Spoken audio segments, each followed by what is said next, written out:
ভাটি অঞ্চলে অতি বৃষ্টিপাত ও আগাম বন্যায় ক্ষতিগ্রস্ত কৃষকদের সহায়তার সরকারি ঘোষণা বাস্তবায়নের অংশ হিসেবে কিশোরগঞ্জের অষ্টগ্রাম উপজেলায় ৬,৪০০ কৃষকের মাঝে নগদ অর্থ ও খাদ্যশস্য বিতরণ করা হয়েছে। মঙ্গলবার ৯ জুন উপজেলা প্রশাসন ও কৃষি বিভাগের উদ্যোগে আয়োজিত কর্মসূচিতে ক্ষতিগ্রস্ত কৃষকদের মে ও জুন মাসের একত্রে ৬,০০০ টাকা করে নগদ সহায়তা এবং ৩০ কেজি করে চাল প্রদান করা হয়।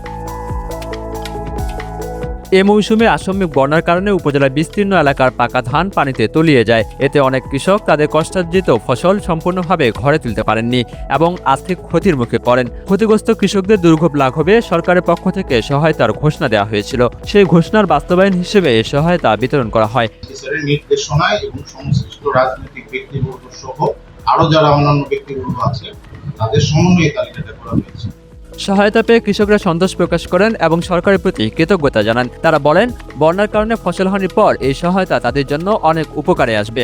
অনেক মায়েরা আসলে হাহাকার করছে পোশাক মাসে, আমরা অনেক দিচ্ছি, আমাদের কষ্ট লাগছে, আমরা নিজেরা কষ্ট পাইছি, তাহলে আমরা সরকার আমাদের সহায়তা করতেছে, আমরা আসলে খুশি। তবে কয়েকজন কৃষক অভিযোগ করেন, প্রকৃত ক্ষতিগ্রস্ত নন বা কৃষিকাজের সঙ্গে সরাসরি সম্পৃক্ত নন এমন কিছু ব্যক্তির নামও সহায়তা তালিকায় অন্তর্ভুক্ত হয়েছে। এ বিষয়ে জানতে চাইলে অষ্টগ্রাম উপজেলা কৃষি কর্মকর্তা অভিজিৎ সরকার বলেন, যদি তদন্তে দেখা যায় কোনো ক্ষতিগ্রস্ত ব্যক্তি বা অযোগ্য ব্যক্তি তালিকাভুক্ত হয়েছেন, তাদের বিরুদ্ধে প্রয়োজনীয় ব্যবস্থা গ্রহণ করা হবে। কিছু অভিযোগ পাওয়া যাচ্ছে যারা আসলে প্রকৃত ক্ষতিগ্রস্ত নয়, সেটা আমরা যাচাই বাছাই করছি। যাচাই বাছাই করে তারপর পরবর্তী পদক্ষেপ আমরা আমাদের যে যারা কমিটিতে যারা আছে, আমাদের সংশ্লিষ্ট ব্যক্তি যারা আছে তাদের সাথে পরামর্শ করে এটা কি করা যায় সেটা প্রয়োজনীয় ব্যবস্থা। প্রকৃত ক্ষতিগ্রস্ত কৃষকের অধিকার নিশ্চিত করতে আমরা বিষয়টি গুরুত্বের সঙ্গে দেখছি।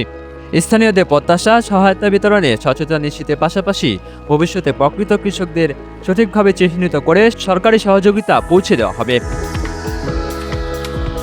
মাহমুদ বিন মারুফ, নিউজ ডেস্ক, ডেইলি সকালবেলা।